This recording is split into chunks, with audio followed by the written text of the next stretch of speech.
Bonjour à tous, et aujourd'hui nous célébrons la solennité du Saint-Sacrement et je vous souhaite à tous une heureuse et sainte fête du Saint-Sacrement, le Mysterium Fidei, le mystère de la foi, ce don que nous fait le Christ de son corps et de son sang comme nourriture. Et c'est pour nous peut-être l'occasion d'apporter peut-être quelques éclairages par rapport à la foi. D'abord, il s'agit de distinguer la croyance et la foi. La croyance est naturelle et est humaine. Je crois que tu es allé chez le médecin aujourd'hui.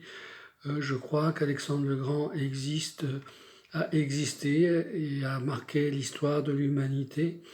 Je crois que le Christ a existé. Maintenant, par rapport au Christ, autre chose est de croire à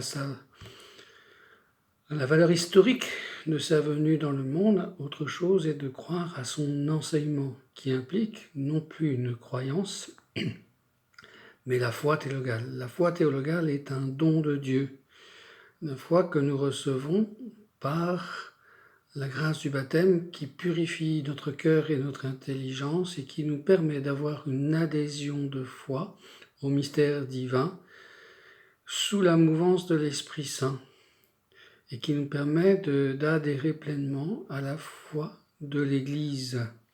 Et c'est important d'apporter cette distinction entre la croyance qui est naturelle et la foi théologale qui est un don de Dieu.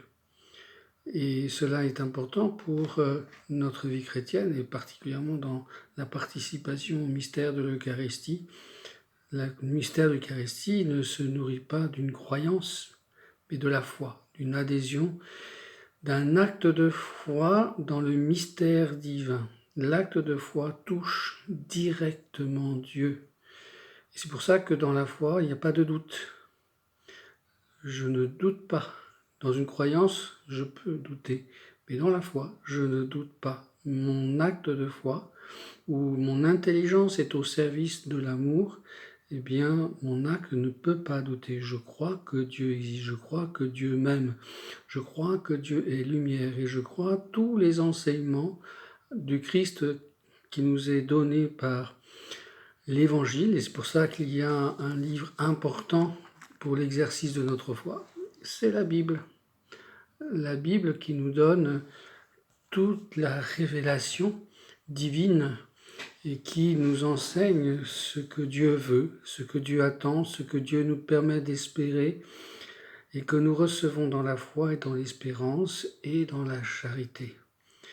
Et il y a aussi, dans ce développement du magistère de l'Église, il y a une interprétation, une compréhension des Écritures et qui a donné naissance à un livre aussi qui est incontournable, qui s'appelle le Catéchisme de l'Église catholique. Que si vous ne l'avez pas, je vous invite fortement à l'avoir et de parcourir. Alors ça ne se lit pas comme un roman, c'est clair, mais quand on se pose des questions, nous avons des réponses.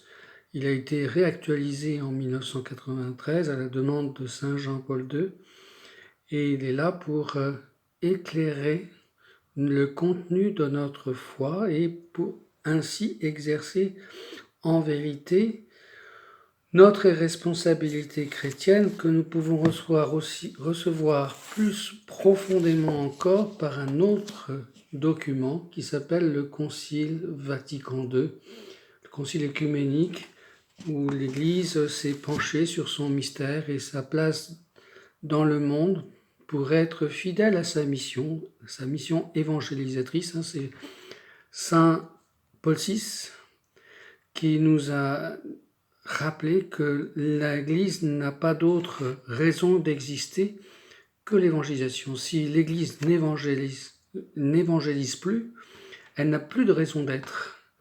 Donc voilà, nous sommes en face de notre responsabilité et que pour être évangélisateur, il y a une nécessité d'être responsable de notre vie de foi, d'espérance et de charité, notre vie théologale. Et pour cela, il est nécessaire de la nourrir. Alors, dans notre cursus eh bien, nous avons peut-être été baptisés petit enfant, et puis, eh bien, nous avons peut-être grandi dans une famille catholique et nous avons reçu à l'intérieur de cette famille catholique une tradition familiale. Et c'est une foi héritée, une foi transmise, mais qui est de l'ordre de la disposition. Et à un moment donné, tout chrétien a une expérience incontournable pour entrer dans une foi personnelle, dans une foi qui va vers une plus grande maturité, une foi qui va vers un engagement, eh bien, de faire la rencontre avec le Christ. Et on voit bien les enfants vont faire ou font leur profession de foi. Et qu'est-ce qu'ils disent quand ils font profession de foi? D'abord, ils remercient leurs parents de leur avoir donné la vie, de leur avoir transmis la foi de l'Église, mais dans l'ordre de la disposition, et que grâce à eux, ils ont été conduits à croire que Jésus est vivant, et qu'ils ont fait l'expérience de Jésus vivant, qu'il s'est noué avec lui un certain lien. Et ils remercient aussi l'Église d'avoir coopéré aussi à cette croissance dans l'intimité avec le Christ, avec le curé, avec la communauté paroissiale, la communauté des croyants. Mais à un moment donné, cette foi héritée doit devenir une foi personnelle pour qu'elle puisse s'enraciner vraiment dans notre vie de tous les jours, notre vie humaine et chrétienne, avec la réalité de son contenu. C'est une chose dont je me souviens quand je me suis converti, quand la foi est devenue pour moi explicite, j'ai tout reçu. J'ai pas fait un menu à la carte.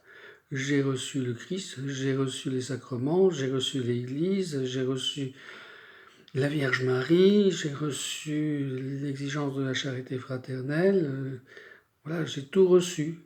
Il a fallu quelque temps après pour découvrir qu'il y avait certains chrétiens qui faisaient des distinctions, comme, je dirais, dans le libéralisme spirituel, voilà, où on peut aller jusqu'à dire, oui, je crois au Christ, mais pas à l'Église. J'écoute le Christ, mais j'écoute pas l'Église. Voilà, j'aime le Christ, mais je n'aime pas l'Église. Et comme là aussi, Saint Paul VI le dit, et je le redis, hein, voilà, on ne peut pas aimer, c'est incohérent d'aimer le Christ sans aimer l'Église, parce que lui-même, il a aimé l'Église pour qu'elle soit toute belle sans tache, et il s'est livré, il est mort et ressuscité. Voilà, et il est mort pour chacun d'entre nous, pour chacun de ses membres, pour nous donner cette liberté intérieure et qui donne cohésion à notre foi, mais aussi cohésion à son corps qui est l'Église. Nous partageons la même foi, même si elle se développe d'une manière personnelle. Il y a une réalité du donné révélé qui est commun et dont nous avons besoin pour vivre une véritable communion fraternelle et pour pouvoir conduire l'humanité tout entière à entrer dans l'unité de tout le genre humain, dans la royauté du Christ. C'est indispensable, parce que l'humanité tout entière est appelée à la vie éternelle. Et cela s'enracine dans notre responsabilité personnelle de croyants, mais il ne s'agit pas d'aller à l'église pour faire une juxtaposition de nos égoïsmes dans la célébration de l'Eucharistie, par exemple, mais il s'agit de bien saisir que pour l'Église, qui est source de l'unité de tout le genre humain, eh bien, je reçois le corps et le sang du Christ, la vraie nourriture qui conduit le corps tout entier de l'Église à rayonner le visage du Christ pour être la source de l'unité de tout le genre humain. Saint Antoine de Padoue, que nous fêtions hier, a eu cette anecdote. Il a évangélisé les hérétiques cathares Et un jour, un hérétique cathare ne croyait pas à la présence réelle du Christ dans l'Eucharistie. Il dit « je veux voir ». Alors saint Antoine du Padoue le prend au mot et il lui dit « écoute, tu montes un mulet chaque jour, eh bien nous allons relever ce défi. Si ton mulet se met en adoration devant le Saint-Sacrement, eh bien ce sera le signe de la présence réelle. » Et ce cathare, eh bien, il s'engage à ne pas nourrir son mulet pendant 3 jours. Et de son côté, saint Antoine de Padoue fait 3 jours de jeûne et de prière. Et on finit par placer ce mulet devant de l'avoine et puis devant le Saint-Sacrement. Et le mulet se dirige devant le Saint-Sacrement et un geste de soumission à son Créateur. Voilà. Aujourd'hui, ce genre d'exemple tombe peut-être dans l'obsolescence, mais de fait, il y a aussi une réalité à Notre-Dame-du-Chêne ici, c'est que un fidèle a été tellement touché par la ferveur de l'Assemblée dans la célébration de l'Eucharistie que ça l'a conduit au confessionnal. Oui, nous formons un même corps et c'est la vie du Christ passe par tous les membres. Et tout ce que je vis, tout ce que je fais a une répercussion de vie pour l'Église. C'est pour moi très important. C'est pour ça que les paroles du Christ, quand il nous dit « mangez ma chair et buvez mon sang », car c'est la vraie nourriture. Si vous ne mangez pas ma chair, si vous ne buvez pas mon sang, vous n'aurez pas la vie éternelle. Voilà, celui qui a la foi, il prend en sérieux ces paroles du Christ et n'a pas l'outrecuidance et dire oui, bon, relativise, voilà, j'en ai pas besoin, je vais directement au Christ. Il suffit d'entendre le témoignage de nos frères protestants qui se convertissent au catholicisme et qui sont touchés effectivement par l'authenticité de la parole du Christ. Ceci est mon corps, ceci est mon sang. Faites cela en mémoire de moi.